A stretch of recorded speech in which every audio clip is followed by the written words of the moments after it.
반갑습니다. 안녕하세요.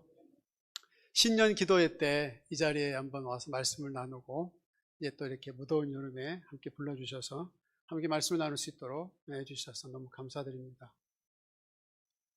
얼마 전 충북 제천에서 28살의 자립준비 청년이 숨을 거두었습니다. 이 자립준비 청년이란 보호자가 없거나 양육을 포기해서 아동복지시설이나 위탁가정에 성장한 뒤에 만 18세가 되어서 홀로 서기를 시작한 청년을 말합니다. 그의 일기장에는 지치지 않기, 포기하지 않기, 혼자라고 생각하지 말기 이렇게라고 기록이 되어 있었어요. 그도 그럴 것이 이들은 생활할 집이나 경제적인 모든 것들을 스스로 책임져야 되고 스스로 감당해야 되기 때문에 여러분도 잘 아시다시피 아침부터 밤 늦은 시간까지 힘들고 피곤한 날들을 보내는 경우가 많이 있습니다.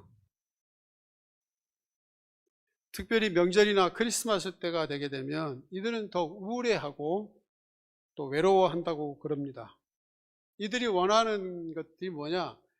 돈도 중요하고 직장도 중요하고 친구도 중요하지만 무엇보다 가족을 원하고 있다는 거예요. 한 사람의 어른만 곁에 계셔도 자기들이 이 인생을 살아갈 수 있는 힘을 얻겠다는 거예요. 기댈 수 있는 어른이 필요하다는 거죠. 오늘 본문의 말씀을 예수님이 십자가를 앞에 두고 제자들과 헤어질 것을 염두에 두고 하신 말씀입니다. 제자들은 지난 3년 동안 예수님과 너무너무 행복한 시간을 보내었습니다. 정말 다시 없는 시간을 보내었었어요. 예수님과 함께 있음으로 말미암아서 예수님께서 하시는 기적을 옆에서 볼 수 있었고 먹을 것, 입을 것, 마실 것 걱정하지 않아도 예수님께서 다 모든 걸 공급해 주셨어요. 주님은 항상 그들 곁에 계셨고 그들에게 말씀해 주셨고 그리고 그들이 궁금한 모든 것들을 하나님께서 직접 가르쳐 주셨어요. 예수님은 그들에게는 선생이셨고 친구였고 안내자였고 부모님과 같았습니다. 그런데 이제 예수님께서 십자가를 지고 3일 만에 또 살아나신다는 십자가의 죽으심과 부활 그리고 장차 하나님 나라에 들어가셔야 된다는 자신들의 곁을 떠나야 된다는 얘기를 듣게 될 때 와 대단한 일들이 일어나겠네요 라고 하면서 기대하고 바라는 것들이 아니라 이들에게는 순식간에 근심과 걱정과 두려움이 밀물처럼 밀려왔습니다. 왜냐하면 이제 예수님이 계시지 않는 인생을 어떻게 살아갈 수 있다는 말이냐. 마치 광야에 버려진 이 양떼들처럼 세상 가운데에 내동댕이 친 어린아이처럼 이들은 근심과 슬픔과 걱정에 빠지기 시작을 했어요. 이때 예수님께서 이 제자들에게 해주신 말씀이 오늘의 본문의 말씀입니다. 요한복음 14장 16절을 같이 한번 보시죠. 같이 한번 자막을 보시면서 같이 읽겠습니다. 시작. 내가 아버지께 구하겠으니 그가 또 다른 보혜사를 너희에게 주사 영원토록 너희와 함께 있게 하겠다. 즉 나는 떠나가지만 또 다른 보혜사가 올 것이다. 즉 성령을 보내주실 것이다. 너무너무 낯설고 생소한 단어인 보혜사 성령에 대해서 예수님께서 말씀하고 계시는 거예요. 그러니까 예수님께서 세상에 떠나셔서 하나님 곁에 가시면 하나님께 구해서 성령을 보내주신다는 거예요. 이분은 보혜사 성령이라는 얘기예요. 보혜사의 의미는 우리와 함께 계시는 분, 우리를 도우시는 분, 우리를 위해 변호해 주시는 분, 우리를 위로해 주시는 분의 의미가 있습니다. 그러니까 보혜사이신 성령이 오셔서 우리와 함께 하시고 도우시고 변호해 주시고 위로해 주신다는 얘기예요. 그렇다면 우리와 함께 계시고 하나님이 보내주신 이 성령은 어떤 분이시냐, 어디에 거하시냐, 얼마 동안 거하시냐 이렇게 봤을 때 16절에 보시면 영원토록 너희와 함께 거하실 것이다. 그러니까 영원토록 우리와 함께 계신다는 얘기예요. 이 세상에서 뿐만 아니라 영원한 하나님 나라에 가서서까지도 하나님 우리와 함께 계시겠다는 얘기예요. 그리고 17절에는 너희 속에 있겠다고 얘기하셨어요. 다른 데 곁에만 있는 것이 아니라 우리 안에, 내 속에 계시겠다는 거예요. 내 안에 모든 것을 창조하시고 다스리시고 통치하시는 위대하고 광대하신 하나님께서 내 안에 들어오신다는 얘기예요. 내 안에 계시겠다는 얘기예요. 그렇다면 정말 이 하나님 보내신 이 보혜사 성령은 어떤 분이시냐?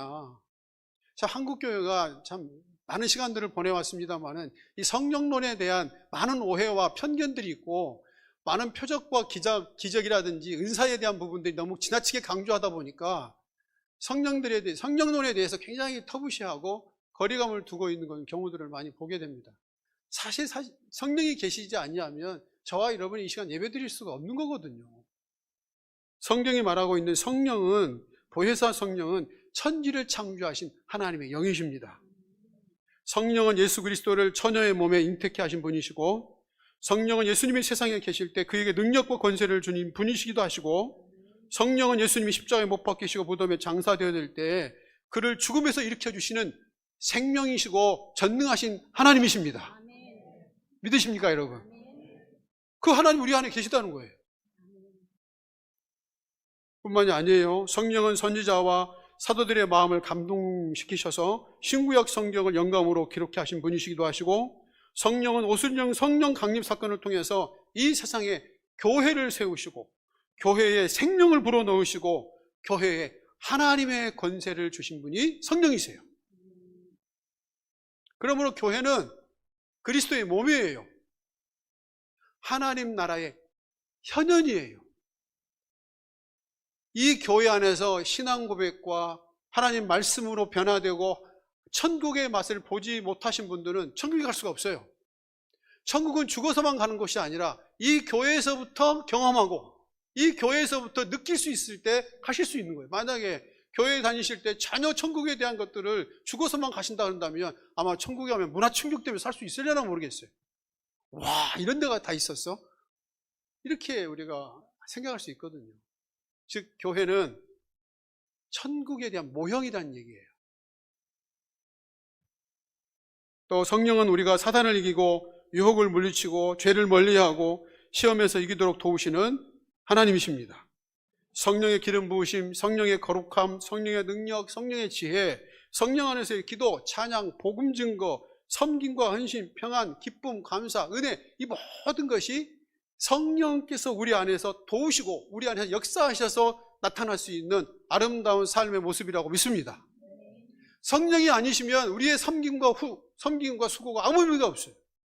하나님이 내 안에 계시지 아니하면 인간의 힘으로, 인간의 노력으로 하는 섬김과 수고는 무가치한 거예요. 찬양도 마찬가지예요. 누구를 위한 찬양이에요? 성령이 우리 안에 계실 때, 우리 안에서 성령 역사하셔서 찬양할 때 그 찬양을 하나님이 기쁘게 받으시는 거룩한 향기가 될 수 있으리라고 믿습니다. 그렇다는 얘기예요. 그러므로 성령이 우리 안에 오셔서 우리가 이 모든 일을, 그리스도의 삶을 살 수 있도록 역사하시고 도우시고 세상 끝날까지 우리와 함께 하시는 하나님이신 것을 믿으실 수 있기를 바랍니다. 하나님이 나와 함께 하신다는 사실이에요. 이것만큼 귀한 일이 없어요. 마치 아까 자립준비 청년들에게 부모님만큼 소중한 분이 없는 것처럼 성령님만큼, 하나님 아버님만큼 중요하신 분이 없어요. 우리에게 가장 소중한 분이 누구세요?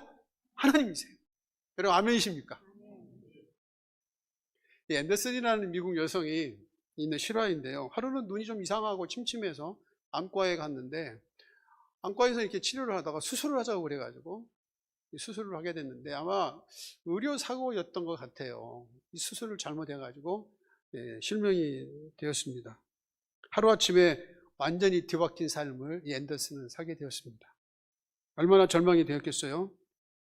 그러나 곁에 있는 남편은 아내를 그림자처럼 따라다니면서 늘 곁에서 돌봐주었습니다.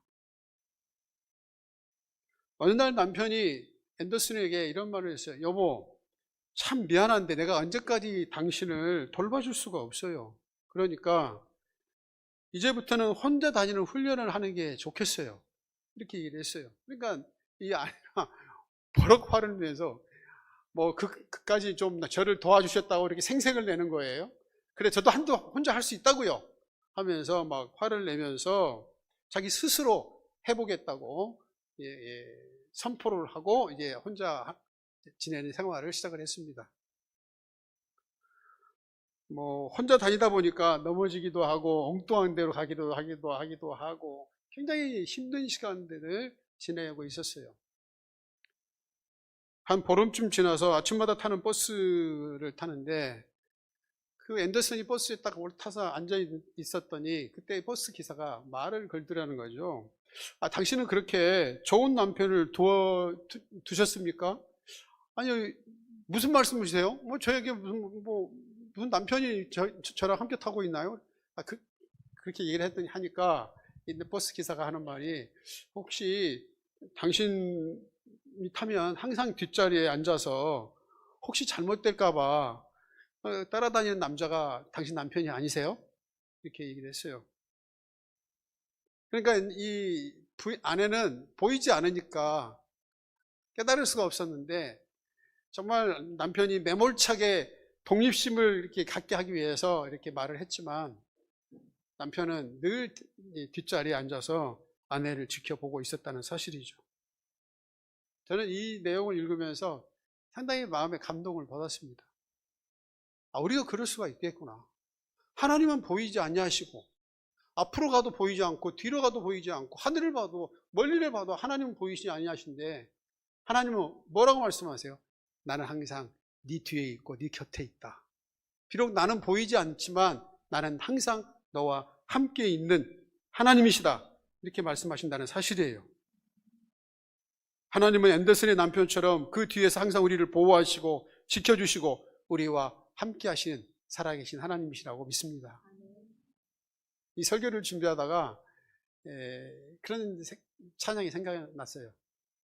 나의 등 뒤에서 나를 도우시는 주, 나의 인생길에서 지치고 고나여 매일처럼 주저앉고 싶을 때 나를 밀어주시네. 다 같이요. 일어나 걸어라, 내가 새 힘을 주리니.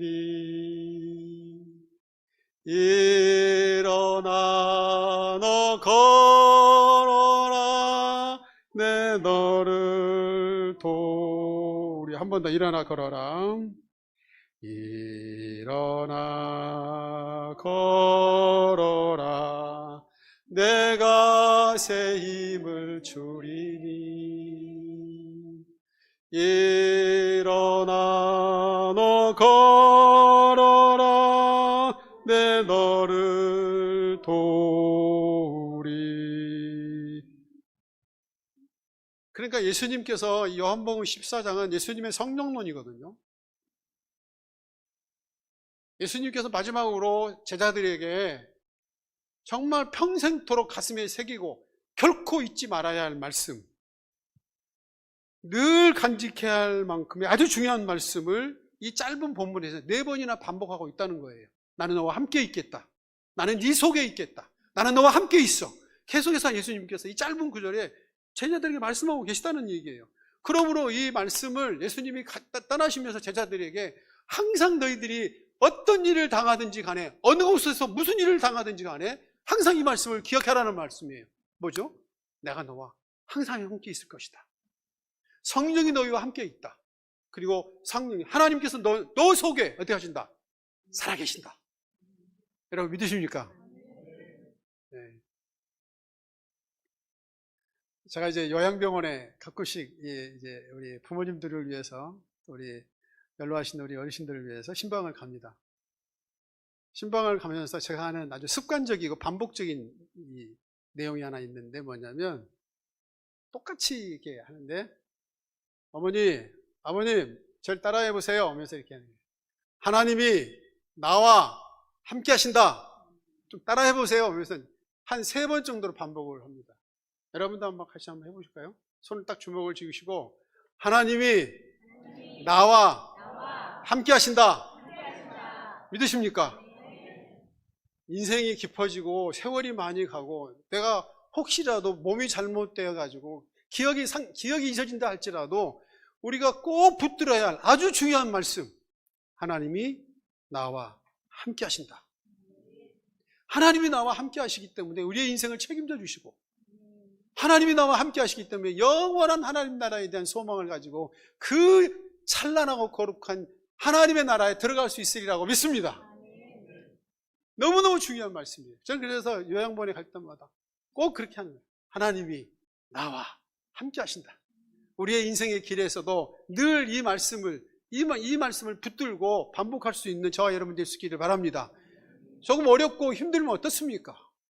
남들보다 가지지 못하고 평범하면 어떻습니까? 세상에서 좀 성공하지 못했다고 해서 뭐가 어떻다는 거예요. 정말 중요한 것은 내 마음 가운데, 내 고백 가운데 하나님이 나와 함께 하신다. 이 고백이 있고 이 믿음이 있다 그런다면 반드시 우리는 다시 일어설 수 있으리라고 믿습니다. 찬양할 수 있습니다. 감사할 수 있습니다. 그러므로 우리에게 정말 소중한 것은 예수님이 나와 함께 하시는 실제적인 경험적인 삶을 살고 있는가가 중요한 거예요. 이념적인 걸 말씀드리는 거 아니에요. 철학적이고 성경에 기록되어 있는 말씀 드리는 거 아니에요. 하나님이 나와 함께 살아계시는 걸 경험하는 거예요. 저는 저와 여러분의 삶이 그런 삶이 될 수 있기를 바랍니다. 하나님은 경험하셔야 돼요. 하나님은 실제로 살아계신 분이시고 내 안에 역사하신 분이세요. 그러므로 하나님이 내 안에 계시기 때문에 내 삶이 변하는 거죠. 내 삶에 있어서 남들이 정말 너무너무 초라하게 보인다 할지라도 그렇지 않아요. 내 마음 가운데는 살아계신 하나님이 함께 하시니까 기쁨이 있고 평안이 있습니다. 안타까운 것은 예수님이 나와 함께 하시고 우리 안에 계신다는 것을 알고 믿고 있음에도 불구하고 실제로 외롭고 힘들고 불안과 염려 가운데 사는 사람들이 교회 안에 생각보다 있다는 얘기예요. 그러므로 이 시간 우리가 예배를 드리고 나가실 때는 내 마음 가운데 예수님이 우리에게 또 제자들에게 우리에게 들려주신 말씀, 나는 너와 항상 함께 있을 것이다. 하나님이 나와 함께 하신다. 이 분명하고도 확실한 진리의 말씀을 가슴에 새기고 나가실 수 있는 귀한 시간 될 수 있기를 바랍니다. 특별히 제가 이제 이 말씀 가운데 참 행복하다, 마음이 따뜻하다고 느끼는 말씀이 하나 18절인데요. 18절 말씀을 보시면 이 말씀이 있어요. 내가 너희를 고아와 같이 버려두지 아니하고 하는 말씀이에요. 예수님이 말씀하세요. 내가 가면 성령을 보내겠다. 성령이 임하시면 지금보다 훨씬 더 행복해질 것이다. 성령이 오시면 나는 영원토록 너희와 함께 너희 속에 있게 될 것이다. 그렇기 때문에 내가 보이지 않는다고 해서 불안해하지 말아라. 보이지 않는다고 해서 마음에 근심하지 말고, 보이지 않는다고 해서 염려하거나 두려워하지 마라. 나는 너희의 길이 되고 진리가 되고 생명이 될 것이다. 내가 하나님 안에 있는 것처럼 너희가 내 안에 있고 또 나는 너희 안에 있는 것이다. 그러면 너는 절대 혼자가 아니다. 너는 고아가 아니다. 이런 말씀을 해주신다는 사실이에요. 왜 이 말씀이 저에게 따뜻하게 다가왔냐면, 저는 초등학교 1학년 때 저희 아버님이 세상을 떠나셨어요. 참 아버지 없이 어머니 혼자 이렇게 산다는 것이 쉽지는 않더군요. 팔남배가 이렇게 큰다는 것이 쉽지는 않았어요. 특별히 이 말씀이 참 살아서 역사하는 것처럼 제 마음 가운데 따뜻하게 다가왔던 것은, 제가 제 아내를 만나서 이제 결혼을 하려고 한 그 전날 밤에 기도를 하는데 이 말씀이 저한테 딱 다가왔었어요. 자, 이런 기도를 했던 것 같아요. 아버지, 저 장가 가요. 사랑하는 여인을 만나서 장가 가는데 아버지한테 자랑하고 싶어요. 그런 마음이 훅 들어오는 거예요. 그러면서 제가 굉장히 많이 외롭고 고독해야 하니까 하나님의 말씀이 생각나게 하셨다는 거예요. 나는 너를 고아와 같이 버려두지 아니하고 항상 함께 있을 것이다. 그 말씀이 얼마나 큰 위로가 됐는지 모릅니다. 그래서 그 다음날 서울 사랑의 교회에서 결혼식을 했죠. 결국 우리가 외롭고 고독하고 나이가 들고 직장에서도 물러나고 주변에 아무도 없을 때, 아니 아내가 없는 게 아니에요. 자식이 잘못된 것도 아니에요. 내가 몸이 아픈 것도 아니에요. 그런데 왠지 모르게 내가 외롭고 고독하고 적적하고 혼자라는 생각이 들 때, 그때 이 말씀을 기억할 수 있기를 바랍니다. 나는 너와 함께 있다. 너는 혼자가 아니다. 나는 너와 항상 함께 있을 것이다. 이 말씀이 큰 힘과 위로와 격려가 될 수 있기를 바랍니다. 목회를 한 35년 하면서 계속 관심을 갖던 것 중에 하나가 성령에 대한 부분이었습니다. 왜냐하면 예수님의 제자들이 성령 충만함을 받기 이전의 삶하고 성령 충만한 오순절 강림 사건의 이후의 삶하고는 거의 180도가 달라졌기 때문에 분명히 우리에게도 이 성경에 우리에게 주신 말씀에 대한 놀라운 어떤 이 계시가 있지 않겠냐, 이런 생각을 하면서 성령론에 대한 것들을 오랜 동안 연구하고 책을 보고 논문을 읽고 세미나를 듣고 뭐 여러 가지 일들을 했습니다. 그렇게 하면서 계속 궁금해했던 것들이 있어요. 정말 하나님이 내 안에 계신다면 가만히 계시는 것일까? 어떤 때 보면 내 인생은 내가 살아가고 있는 것 같은데, 나 혼자만 살아가고 있는 것 같은데, 도대체 하나님이 내 안에 계신다는 것은 어떤 경험과 어떤 물증이 있고 어떻게 표현되어지고 내 삶에서 어떻게 역사하는 것인가 하는 것이 무색할 정도로 나타나지가 않는 거예요. 여러분, 그럴 때가 있잖아요. 그래서 저는 생각할 때 도대체 성령은 어떻게 역사하시는 것인가, 가만히 계신 것인가, 내 안에 계신다고 그랬는데 어떤 일을 하고 계시는 것인가 하는 것들에 대한 궁금증을 가지고 쭉 연구를 하다가 설교를 준비하면 한 3가지 정도로 성령이 하시는 것은 너무너무 다양하고 모든 것일 수 있습니다. 왜? 하나님이시니까. 하늘과 땅에 충만하신 분이 하나님이시니까 우리 삶의 모든 것이 하나님으로부터 대연될 수 있는데, 그러나 그 중에서 한 3가지 정도는 성령이 우리 안에서 역사하시는 분이시고 일하시는 분이시구나 하는 것들을 우리가 나눌 수 있지 않을까 생각을 합니다. 그러니까 내 생활과 삶 가운데 이것은 내 안에 성령님께서, 예수님께서 내 안에 계셔서 이런 일들을 행하고 계셔 라고 하는 것들을 우리가 고백할 수 있다는 내용들이에요. 첫 번째는 성령은, 하나님은 우리를 십자가의 사랑과 은혜 앞으로 인도하신 분이십니다. 그러니까 하나님은 우리 안에 계셔서 가만히 계신 분이 아니시고 일하신 분이세요. 역사하시는 분이세요. 갈라디아서 2장 20절 말씀을 오늘 주보도 나와 있는데 같이 한번 읽어보시죠. 시작. 내가 그리스도와 함께 십자가에 못 박혔나니 그러니 이제는 내가 사는 것이 아니요 오직 내 안에 그리스도께서 사시는 것이라. 이제 내가 육체 가운데 사는 것은 나를 사랑하사 나를 위하여 자기 자신을 버리신 하나님의 아들을 믿는 믿음 안에서 사신 것이라. 그러니까 내가 사는 것은 내가 사는 것이 아니요 누가 사는 것이요? 그리스도께서 사는 거라는 얘기예요. 내 안에 예수님이 사신 거라는 얘기예요. 예수님을 믿는 그리스도인들은 나는 죽고 예수로 사는 인생인 것을 믿을 수 있기를 바랍니다. 내가 사는 것이 아니에요. 내 안에 예수님이 사신 삶이에요. 그래서 내 삶을 통해서 예수님이 드러나지게 되는 거고, 내가 말하지 않아도 주변 사람들이 저 사람 예수 믿는 사람이야, 저 사람 예수 믿는 장로님이야, 예수 믿는 목사야, 말하지 않아도 느낀다는 얘기예요. 저희 아내가 자주 하는 말이에요. 어디를 가면 사람들이 볼 때 혹시 교회 사모님이세요? 이렇게 한다는 거예요. 뭐가 이게 이름표도 안 붙였는데 그렇다는 거예요. 왜 그럴까요? 귀신같이 알아맞추는 것 같아요. 사람이 영물이에요. 말하지 않아도 교회 다니고 예수 믿는 사람인 줄 알아요. 왜 그래요? 내 안에 예수 그리스도께 살아계시기 때문이에요. 예수님이 사시기 때문에. 뿐만 아니라 로마서 8장 35절을 보시면 누가 그리스도의 사랑에서 끊으리요 환난이나 공고나 핍박이나 기근이나 적신이나 위험이나 칼이라. 그러나 이 모든 일을 우리를 사랑하시는 이로 말미암아 우리가 넉넉히 이기느니라. 여기서 중요한 게 공고, 핍박, 기근, 적신, 위험, 칼, 이 모든 걸 이기게 하는 것은 우리의 힘과 노력인 거예요? 아니면 내 안에 계신 하나님이신 거예요? 그렇죠. 우리가 아니에요. 우리는 이 가난함을 이길 수도 없어요. 병도 이길 수가 없어요. 너무너무 약하고 너무너무 쉽게 피곤해하고. 그러나 우리 안에 하나님이 계시기 때문에, 성령이 우리 안에 계시기 때문에 우리가 이 모든 것들을 인해서 그리스도의 사랑으로 이길 수 있으리라고 믿습니다. 그러므로 우리가 십자가를 바라볼 때마다, 십자가를 바라볼 때 그 안에 누가 계신다는 거예요? 하나님이 지금 내 안에 역사하시. 이게 성령 충만인 거예요. 방언을 하고 기도원에 가서 몇 시간씩 기도하고 금식을, 그것이 성령 충만한 하나의 모습일 수도 있겠지만, 더 중요한 실제적인 모습은 내가 내 생활과 삶 가운데 누구를 바라보는, 십자가에 지신 예수 그리스도를 바라보고 예수님이 내 안에 살아계신 것을 고백하고 주님 앞에 나가게 될 때에 그때 성령께서 내 안에 역사하시는 충만한 사건이 이루어지고 있으리라고 믿습니다. 십자가에서 흘러나오는 그 주님의 사랑과 은혜가 내 마음 가운데 흐르게 될 때, 그때 성령 충만한 거예요. 십자가를 볼 때 감동이 있어요. 십자가를 볼 때 주님이 나 같은 것을 이렇게 사랑하셔서 나를 구원해 주시고 하나님의 자녀 삼아 주신 거 얼마나 감사하냐.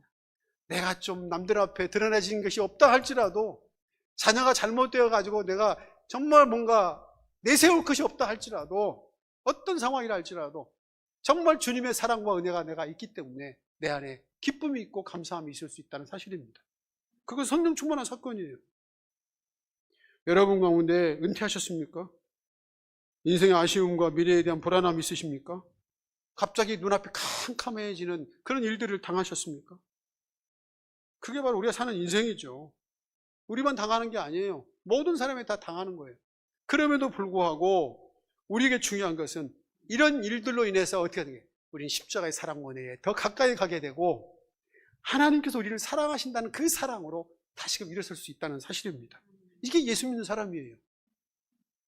그 십자가에서 흘러나온 사랑과 은혜가 다시 한번 우리를 일으켜주고, 우리의 미래에 대해서 시온의 대로가 열려지게 하는 놀라운 역사를 경험하게 되고, 그리고 하나님이 살아계셔서 지금도 나와 함께 하신 분이시구나 하는 것을 고백할 수 있는 삶이 될 수 있다고 믿습니다.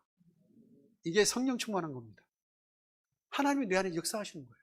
자, 두 번째는 하나님은 우리를 찬양과 감사의 삶으로 인도하신 분이십니다. 에베소 1장 6절, 이는 그가 사랑하신 자 안에서 우리에게 거저 주시는 바 그의 은혜의 영광을 찬송하게 하려는 것이라. 로마서 8장 28절 다 같이요, 시작. 우리가 알거니와 하나님을 사랑하는 자 곧 그의 뜻대로 부르심을 입은 자들에게는 모든 것이 합력하여 선을 이루느니라. 여러분 믿으십니까? 저는 목사가 조금 수준이 낮아서 그런지 이런 말씀 보면 되게 기분 좋습니다. 아니, 나는 좀 실패할 수 있고 나는 잘못된 길을 걸을 수 있는데, 내 실패와 나의 잘못된 것들도, 내 약점도 하나님은 합력해서 선을 이루어 주신다 하시니까, 복이 되게 하신다니까 얼마나 감사하냐. 너무너무 감사하고 정말 자다가도 벌떡 일어나고 찬양할 수 있을 것 같다는 생각이 든다는 거예요. 여러분도 그러시죠? 그렇습니다. 그렇습니다. 나는 실수한 것 같고 실패한 것 같고 나는 뭔가 잘못된 것 같은데, 나의 잘못된 것을 통해서 하나님은 복이 되게 하신다는 사실이에요. 이게 얼마나 감사한 일이에요. 여러분들은 아시겠습니다만 멀린 케로도스 목사님이라는 분이 계세요. 감옥 생활에서 찬송 생활이라는 책을 썼어요. 이번에 2차 세계대전 때 참전해서 정말 생사를 넘나든 전쟁터에 있었고, 독일군에 잡혀서 감옥에 있을 때도 있었고, 한치 앞을 내다볼 수 있는 어둠 가운데 있었다고 합니다. 그런데 이분이 정말 그 어려운 상황에서 붙들었던 건 뭐냐면 이 말씀이 있는 거예요. 모든 것을 합력해서 선을 이루신다. 그러므로 어떻게 된다? 하나님 감사합니다. 이 일을 통해서 좋은 일이 날 것을 믿습니다. 그걸 붙들었다는 거예요. 내 눈에는 좀 어려운 것 같고 내 눈에는 잘못된 것 같은데 그렇지 않다는 얘기예요. 내가 기도했는데 하나님이 내게 돌을 주신 것 같고, 내가 기도했는데 하나님이 나에게 뱀을 주신 것 같은데 아니라는 거예요. 조금만 지나면 이 돌은 변해서 떡이 되는 것이고, 조금만 지나게 되게 되면 뱀은 변해서 생선이 된다는 얘기예요. 주님은 우리에게 좋은 것을 주기 원하시는 분이시라는 사실이에요. 그래서 이 케로도스 목사님은 그의 평생을 통해서 많은 일을 하셨는데, 오시는 모든 인생의 문제를 갖고 오는 사람들에게 내가 똑같이 얘기했다는 거예요. 따라해보세요. 이렇게 했다는 거예요. 이 일을 통해서 좋은 일이 생길 줄 믿으세요. 찬양하세요. 감사하세요. 이렇게 항상 그랬다는 거예요. 결론이 딱 똑같았어요.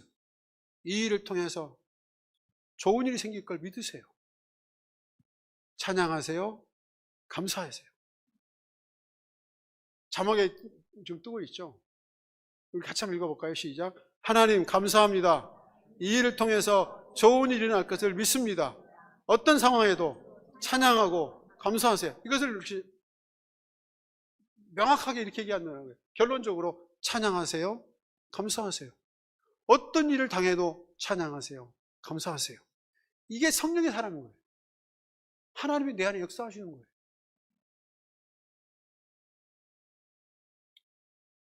이 일을 통해서 좋은 일 생길 걸 믿으시는 삶이 되기를 바랍니다. 그래서 찬양하시면서 감사하는 삶이 될 수 있기를 바랍니다. 세 번째는 성령은 우리의 영혼 구원과 제자 삼는 사명으로 인도하시는 분이십니다. 마태복음 18장 19절 20절 그러므로 너희는 가서 모든 민족을 제자로 삼아 아버지 아들과 성령 이름으로 세례를 베풀고 내가 너희에게 분부한 모든 것을 가르쳐 지키게 하라. 볼지어다 내가 세상 끝날까지 너희와 항상 함께 있으리라 하시리라. 누가복음 6장 38절 다시 한번 읽어보겠습니다. 시작. 주라 그리하면 너희에게 줄 것이니 곧 후이되어 누르고 흔들어 넘치도록 하여 너희에게 안겨주리라. 믿으십니까? 엄격한 의미에서 교회는 성령의 전입니다. 그리스도의 몸이에요. 믿음의 공동체예요. 주님은 교회를 통해 모든 민족에게 뭐 하게 해요? 복음을 전하기 원하세요. 캄보디아 가셨다 오셨잖아요. 그 발걸음이 복음이 전해지고 하나님 나라가 확장되는 복음의 발길이 될 수 있기를 바랍니다. 정말 은혜로운 발길이 되어져서 그곳에도 복음이 증거돼서 믿지 않는 자들이 믿고 돌아오는 놀라운 기적과 같은 하나님의 역사가 이루어지기를 축복합니다. 그러니까 우리가 정말 땅끝까지 복음을 전해야 할 사명을 갖게 되었다는 얘기예요. 그리고 뿐만이 아니라 성령이 임하시면 누구나 권능을 받고 예수님의 증인이 되도록 하였습니다. 가정에서나 일터에서나 어느 곳에서나 예수님의 증인이 되게 하셨어요. 섬김과 나눔을 통해서 모든 민족을 제자로 삼는 생명의 역사, 구원의 역사, 하나님의 역사를 이룰 수 있도록 성령이 항상 우리 안에 역사하시는 거예요. 항상 역사하시는 거예요. 어제 제가 우리 한규재 목사님 모친 상에 가서 이제 쭉 얘기를 하다가 대화를 하다가 그런 얘기가 나왔어요. 제가 모악산을 이제 자주 왔다 갔다 하는 편인데요. 전주시에 있는 많은 사람이 다 왔다 갔다 하잖아요. 이 구의중앙교회를 왜 여기다 하나님께서 100년 전에 세우셨을까? 하나님의 심야막측한 뜻이 있으리라 믿습니다. 모악산과 연결되어 있을 수도 있을 것 같아요. 이렇게 추측을 했어요. 아니, 저기 밑에 호수마을 많이 생겼잖아요. 원래는 여기 논이었잖아요. 되게 풍광이 예뻤었는데 돈 많이 가진 사람들이 집으로 만들어가지고 이게 좋은 집을 지었으면 가까운 교회에 오면 얼마나 좋아요. 아, 그런데 어제 말 들어보니까 한 목사님 말 들어보니까 전주로 다 간다고 그러더라고요. 아, 그래요? 아, 그러면 전주서 우리 구의종합교회 올 수도 있겠네요. 그렇잖아요. 교회가 좋고 소문이 잘 나고 정말 말씀이 살아있고 서로 사랑하고 위로하고 격려하는 정말 이 성령 충만한 사랑의 공동체가 된다 그런다면 아, 전주서 여기 오는 거 뭐 멀지 않잖아요. 제가 오늘 집에서 제가 효자동인데 20분밖에 안 걸렸거든요. 뭐 서울에 뭐 1시간도 다니는데요. 뭐. 그래서 제가 한번 추측을 했어요. 상상을 했어요. 아이들이 젊은 30, 40, 내지 40, 50에 있는 사람들이 이곳에 와서 예배를 드리고 교회에서 점심을 먹고 모악산에 가서 이렇게 오후 시간을 보낸다. 야, 이게 참 좋은 패키지 같다. 아, 멋있다 이거. 여기다 교회를 세운 것은 이제는 우리가 전원교회 같은 그런 생각을 갖자. 사람들에게는 휴식이 필요하고 예배가 필요하고 격려가 필요하고 하나님 말씀이 필요한 사람들이 많으니까 제가 지금 26개 교회를 제자훈련, 담임 목사를 제자훈련을 시켰거든요. 다니면서 보면요, 가난한 신자가 너무 많아요. 그러니까 코로나 이후로 교회를 안 나오는 사람들이 너무 많은 거예요. 그들이 하는 말이 무슨 말씀인지 아세요? 갈 교회가 없대요. 왜 구의중앙교회가 있는데 왜 그러죠? 저는 그런 교회가 될 수 있으리라 믿습니다. 그런 확신이 있습니다. 하나님 여기다 세우신 것은 그래요. 이제는 전원교회를 원한다니까요. 일상의 삶에서 벗어나서 어느 정도 차를 몰고 와서 함께 가족들이 여기서 아이들도 주일학교도 하고 그리고 그들 스스로가 이렇게 이렇게 구역 모임도 하고 여기서 같이 시간을 보내다가 미술관도 있고 모학산도 있고 얼마나 좋아요. 이보다 좋은 패키지가 있을까요? 저는 그래서 이 교회가 이 전라북도나 전주시의 부흥의 기폭점이 될 수 있으리라 믿습니다. 꿈을 가지십시오. 하나님께서는 영혼을 구원하고 복음을 전하고 이 교회를 통해서 신실한 그리스도의 제자를 많이 세우시기 원하시는 위대한 꿈, 아름다운 꿈을 갖고 계시리라고 믿습니다. 이게 성령의 사람이에요. 우리 교회를 볼 때 가슴이 벅차오르는 거예요. 아, 하나님께서 정말 우리 교회를 이 새로운 시대에 이 3040 세대를 위해서 뭔가 일할 수 있겠구나 하는 것을 놓고 기도하고 마음을 모으고 또 복음이 전해지고 영혼이 구원을 받고 가정이 회복되어지는 그 놀라운 일들을 우리가 볼 수 있으리라고 믿습니다. 우리가 이제 시간이 많이 갔습니다만 우리가 코로나를 지나갔습니다. 모든 역사 가운데에서 초대교회를 향하고 있습니다. 초대교회가 정말 무엇보다도 모든 오고 가는 세대 가운데 가장 모범적인 교회였기 때문에 그렇습니다. 모든 교회 사학자들이 다 그렇게 한결같이 얘기하고 있는데, 그렇다면 초대교회에서 무슨 일이 일어났기에 그 모든 교회 사학자들이 초대교회를 모델로 삼으라고 그렇게 얘기하는 것인가 하는 것들에 대한 것인데요. 그것 중에 하나가 뭐냐면 G. 로핑크스라는 학자가 쓴 예수는 어떤 공동체를 원했나 하는 책에 보면 초대교회에 대한 그리스도인들의 모습이 있습니다. 이걸 잠깐 읽고 우리 함께 찬양했으면 좋겠습니다. 이 편지는 로마 시대 아리스토테스라는 지방의 총독이, 빌라도 총독 같은 총독이 황제에게 보낸 편지에 초대교회 그리스도인들에 대해서 이렇게 기록하고 있다는 내용이에요. 황제여, 그리스도인들은 하나님을 알고 그분을 만유의 창조자여 구원자로 믿고 그분에게서 계명을 받아 그 의미대로 준수하고 있습니다. 그래서 그들은 간통과 음행을 하지 않고 거짓 증언을 제시하지 않으며 맡겨진 재물을 횡령하지 않고 자기 것이 아닌 것을 탐내지 않으며 부모를 공경하며 이웃들에게 친절을 다하며 관료이면 정의에 따라 판결합니다.